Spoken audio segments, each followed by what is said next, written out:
নমস্কার, আমি আজকে গোটা সেদ্ধ করে আপনাদেরকে দেখাবো। পুরো গোটা সেদ্ধের রেসিপি আমার মুখরোচক চ্যানেলে দেওয়া থাকবে। তোমরা যারা ফেসবুক থেকে ফলো করবে তারা আমাকে ফলো করো, আর যারা যারা ইউটিউবে দেখবে তারা কিন্তু আমাকে সাবস্ক্রাইব করবে। তো দুরকম হয়। এবার গোটা সেদ্ধ যেটা দুরকম হয়, আমার দিদা একরকম করতো ইস্ট বেঙ্গলের ধাঁচে, আর আমার ঠাম্মা একরকম করতো এদেশীয় ধাঁচে। তো আমি আজকে কিন্তু একটু এদেশীয় ওদেশীয় দুই দেশীয় মিশিয়ে করাবো, যেহেতু আমি দুজনেরই নাতনি। তো চলে এসো, কি দেখায়, আসো মনে একটু দেখো। আচ্ছা, এইটা হচ্ছে বিউলির ডাল। তোমরা সবাই জানো যেটা দিয়ে আমরা বড়ি দিই, সেই বিউলির ডাল। এই বিউলির ডালটাকে ভালো করে ধুয়ে দেখো আমি শুকনো করে রেখে দিয়েছি। তো এই বিউলির ডালটাকে আমি জাস্ট শুকনো কড়ায়, কোনো তেল দেবো না, শুকনো কড়ায় বিউলির ডালটাকে একটু ভেজে নেব। ভেজে নিয়ে এটাকে প্রেসারে সেদ্ধ করব। অ্যাকচুয়ালি এমনি সেদ্ধ করার কথা, কিন্তু এখন আমাদের সময় কম, আমরা সব রকম ঐতিহ্য মানবো, খাবো দাবো, সবই করব তাড়াতাড়িতে, কম সময়। তো এইটা আমি কি করব বলো তো, এটাকে আমি একটু হালকা করে নেড়ে প্রেসারে সেদ্ধ করব। এবারে ওর মধ্যে যেগুলো দেবো গোটা গোটা কি কি দেখো, আলু দেবো, আচ্ছা টমেটো দেবো। তো 6টা আলু 6টা টমেটো দেওয়ার সব কিছু 6 করে। এটা হচ্ছে গোটা ষষ্ঠী, বাচ্চাদের মানে মানুষের সন্তানের আত্মজাদের মঙ্গল কামনায় করা হয়। তো এই দেখো টমেটো, তারপরে 4টা শিম দিয়েছি 6খানা, এই শিমও দিয়েছি, এটাও এই যে বরবটিগুলো এগুলোও দিয়েছি 6খানা, আর এগুলোও 6খানা দেওয়ার কথা, কিন্তু যেহেতু আমার ডালটা খুব কম সেই জন্য 6খানা আমি দেবো না। আর সব থেকে মনে রাখবে, এইটা কখন করা হয়, সরস্বতী পুজোর পরের দিন, পঞ্চমীর পরে ষষ্ঠী। এই ষষ্ঠী শীতল ষষ্ঠী নামেও পরিচিত। এই ষষ্ঠীর দিন কি হয় বলতো, মায়েরা ঠান্ডা খায়। তো আজকে আমি ভাত করে রেখে দিয়েছি, জল ঢেলে রেখে দেবো, ওটাই আমি কালকে খাবো। এটা হচ্ছে গোটা সেদ্ধ। আর আমার কর্তা মশাই সে মুড়ি দিয়ে ভালোবাসি খেতে। আচ্ছা, আর এইটা হচ্ছে পালং, এটা সশিস পালং দেওয়ার কথা। তো আমি মোটামুটি যে পালংটা পেয়েছি সেই পালংটা এর মধ্যে আমি অ্যাড করবো। জিনিসটা হবে একটা লটপটি বা ছ্যাঁচড়ার মতো। তো চলো থাকো, আমাকে সাবস্ক্রাইব করো, আর আমার এটা আমার চ্যানেল থেকে দেখে নাও। মুখরোচক জয়তী ত্রিপাঠী 7, 5 আর 2। সরস্বতী পুজোর পরের দিন খেতে হয় গোটা সেদ্ধ। তো এই গোটা সেদ্ধ কী করে তৈরি করছি আমি আমার মুখরোচক চ্যানেলে দিয়ে দেবো, তোমরা দেখে নাও। এটা হচ্ছে বিউলির ডাল, হালকা করে ধুয়ে একটু রেখে দিয়েছিলাম অনেকক্ষণ। এটা আমি শুকনো কড়ায় ভাজবো। আর থাকবে কি গোটা আলু, গোটা শিম, 4টা শিম, আর গোটা টমেটো, আর বরবটি, আর কাঁচা লঙ্কা দেবো, গোটা কাঁচা লঙ্কাও দেবো, সেটা এখন দেখাইনি। আর পালং শাক। তো অনেকে রাঙালু টাঙালু দেয়, আমার আজকে নেই, আর অল্প করেই করবো। তো চলো আগে ডালটা কীরকম করে ভেজে নেই দেখাচ্ছি। ছাড়া যারা ডায়েট করতে চাও কম তেলের, সেটা কিন্তু এদের তারা কিন্তু এটা খেতে পারো, খুব সুন্দর। হ্যাঁ, আগেকার দিনে যেমন কম তেলের রান্নাগুলো দেখে নাও কি সুন্দর করে করতো আমার দিদা আর ঠাম্মা। তো এটা অলরেডি আমার ভাজা হয়ে গেছে, এটাকে আমি প্রেসারে এবার জলের মধ্যে দেবো। এটা খেতে ভালো লাগে, সেই গোটা সেদ্ধটাই আমি করব। তো প্রথম যেটা করব কি, আমি এই তেলের মধ্যে শিমগুলো একটু তেলে ভালো করে গোটা গোটা সব কটাকে কিন্তু ভালো করে তেলে ছেঁকে নেব। কিন্তু দিদা যেটা করে, আমার দিদা যেটা করে সেটা কিন্তু, বা আমার মাসিরা এখন যেটা করে, ওরা একদম পুরোপুরি সেদ্ধ করে, মানে এই ডালের সঙ্গে ডালটার সঙ্গে সমস্ত কিছু দিয়ে সেদ্ধ করে দেয়, আর কিচ্ছু দেয় না, না তাতে তেল, একটু নুন আর একটু মিষ্টি দেয়। তো আমি যেহেতু এটা একটু ছ্যাঁচড়া টাইপের করবো, বা ধরো এটা তড়কা টাইপেরই হবে উইদাউট তেল ফোড়ন, তো যেহেতু তেলে এর মধ্যে সেদ্ধ করবো, তো অলরেডি এইগুলোকে আমি একটু তেলে ভালো করে নেড়ে নেবো। এই যে সুন্দর করে নেড়ে নিচ্ছি, তেলে ছেঁকে নেড়ে নিয়ে তারপরে এগুলোর মধ্যে দিই। কত কিছু যে মনে পড়ে যায় না এই গোটা সেদ্ধর জন্য। বাপি বড্ড ভালোবাসতো গোটা সেদ্ধ। আর বাপি অ্যাকচুয়ালি কি মানে বাপির শাশুড়িরা, শাশুড়ি ওই রকম সুন্দর রাঁধুনি শাশুড়ি পেয়ে, মানে আমার দিদা তো দুর্দান্ত রান্না করতো, খুব সুন্দর সুন্দর রান্না করতো। আর তার জামাই চেটেপুটে খেত, তেমনি খাইয়েছিল, যেমন আমার মেসোমণি খাইয়েছিল তেমনি আমার বাপি খাইয়েছিল। যে শাশুড়িরা খাইয়ে জামাই পায় না তাদের কিন্তু বড্ড খারাপ, মানে খুব খারাপ ভাগ্য। শাশুড়ি ভালো মন্দ রান্না করবে, জামাইরা খাবে পাত পেরে। তো আমার মাও একটা সেই জামাই পেয়েছে, যেমন আমার দিদা একটা খাইয়ে জামাই পেয়েছিল, তেমনি আমার মাও তেমনি পেয়েছে একটা খাইয়ে মানে জামাই। তো অ্যাকচুয়ালি অনেক গল্প রয়েছে। গল্প মানে আমার মা খুব মাছ ভাজা ভালোবাসে, বুঝেছো, প্রত্যেকটা সময় মাছ ভাজা।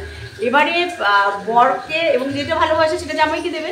তো ইলিশ মাছের ঝাল ফাল হয়েছে, ভেটকি মাছ হয়েছে, অনেক রান্নাই হয়েছে। এবার মা কী করেছে, জামাইকে আর তার আদরের জামাইকে, তার আদরের দিদিকে একটা মাছ ধরে দিয়েছে। এবারে মা এর আগে একদিন পোনা মাছ ভাজা দিয়েছিল, তখন মাকে বলেছিল আর একটু কড়া করে ভেজে দিই, মানে একটু এদের বাড়িতে একটু কড়া ভাজা খায় আর আমাদের বাপের বাড়িতে একটু হালকা ভাজা খায়, তো কড়া ভাজা করে দিয়েছে। এবারে মা কি করেছে, আর একদিন ইলিশ মাছ হয়েছে বুঝেছো, ইলিশ মাছ।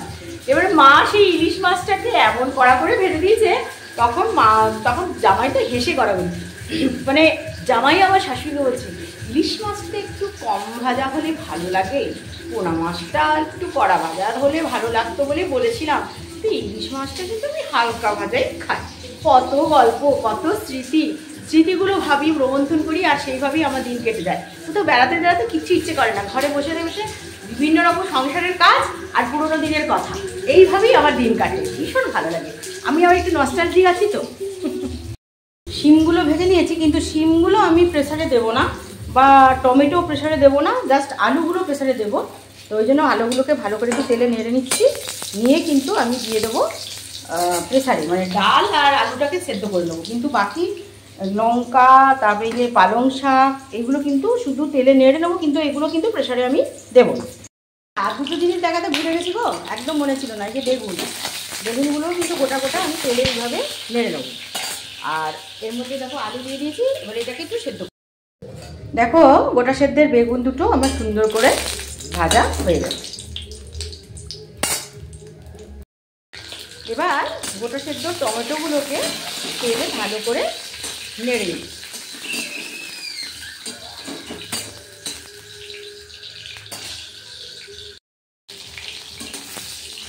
টমেটোগুলো সুন্দর করে আমার ভাজা হয়ে গেল। এবার আমি ভেজে নেব লঙ্কাগুলো। এর মধ্যে আমার এটা সেদ্ধ হয়ে সিটিও পড়ে গেছে। আর দেখো লঙ্কাগুলো জাস্ট দিয়ে তুলে নেবে, সাবধান কিন্তু ছিটকে না পড়ে, তোমরা যদি করো।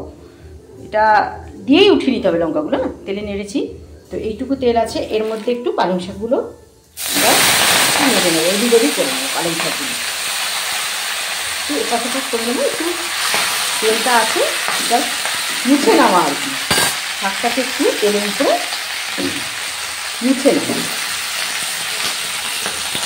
কড়াতে দিলেই এটা বসে যাবে। অত্যন্ত সুন্দর টেস্ট হয়, মুড়ি, রুটি, ভাত যেটা ইচ্ছে দিয়ে খেতে পারো। আমরা তো যেটা পান্তা দিয়ে খাই, ভাতে জল ঢেলে রেখে দেবো, কালকে পান্তা দিয়ে খাবো। গোটা সেদ্ধ অপূর্ব খেতে হয়, খেয়ে একবার ট্রাই করে দেখো। এমন কিছু না, প্রেসারে সেদ্ধ করবে সব সবজিগুলোকে এরকম সুন্দর করে তেলে নেড়ে, ব্যাস তারপরে তো এটা এখানে বিউলির ডাল তো সেদ্ধ করা থাকলো, এর মধ্যে মিশিয়ে দিলেই হয়ে গেল। কতক্ষণ, আর 15 মিনিটে হয়ে যাবে। একটু কষ্ট করলে খেতে ভালো।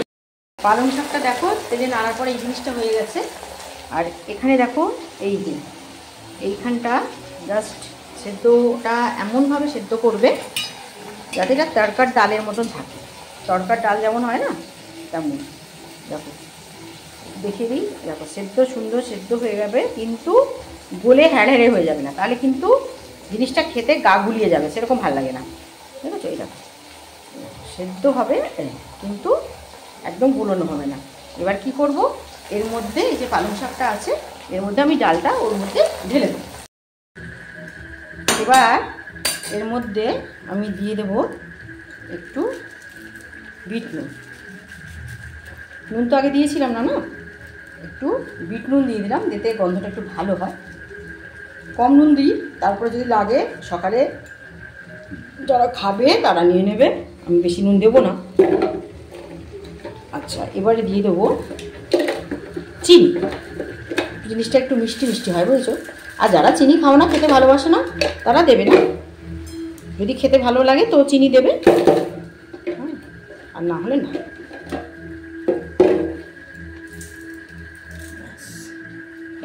তো একটা কথা আছে যে ইস্ট বেঙ্গলের মানুষরা নাকি চিনি খায় না, আর ঘটিরা চিনি খায়, কিন্তু পুরো ভুল। আমার মামার বাড়িতে মাছরা প্রত্যেকটা তরকারিতেই চিনি না দিলে তারা খেতে পারে না।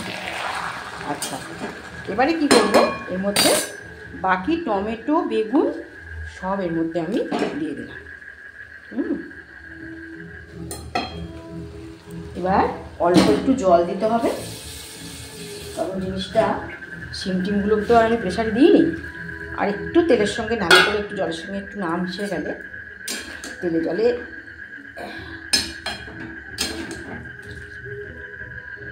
এটাই কিন্তু হলুদ দেওয়া হয় না, বুঝেছো। হলুদ দেওয়া চলে না, সব কিছুতে হলুদ দিতে হয় দিদা বলে, কিন্তু গোটা সেদ্ধ হলুদ চলবে না, হলুদ দিই না। এবার আমি এটাকে ভালো করে একটু ঢাকা দিয়ে দেবো।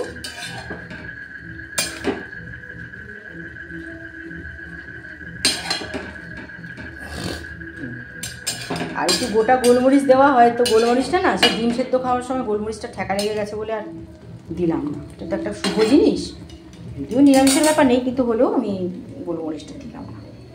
আচ্ছা, এর মধ্যে যেটা দেবো একটু সর্ষের তেল, একটু কাঁচা সর্ষের তেল দেবো। অনেকে না দিলেও হয়, কিন্তু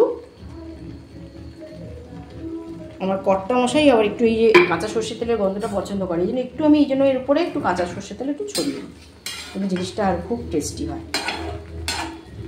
আচ্ছা, এর মধ্যে তোমরা রাঙালু যেমন দিতে পারো, তেমনি গোটা ইয়েও দিতে পারো গো, কড়াইশুঁটিগুলো। আমার আজ কিচ্ছু নেই, বাজার টাজার তো ঠিক মতন হচ্ছেই না, আমার বেরোতেই পাচ্ছি না। সেই ছেলেটা কি বলে, সুমন, সেও তো দেখছি আর আসছে না কদিন। তো যাই হোক, এবার আমি এর উপরে ঢাকা দিয়ে দেবো। ঢাকনাটা কোথায় হয়েছে, এর মধ্যে একটু ঢাকা দিয়ে দেবো। যখন খেতে হয় তখন ওই লঙ্কা মাখিয়ে, শুকনো লঙ্কা কাঁচা লঙ্কা মাখিয়ে খেতে হয়। তো ঢাকা দিয়ে দিই, হোক।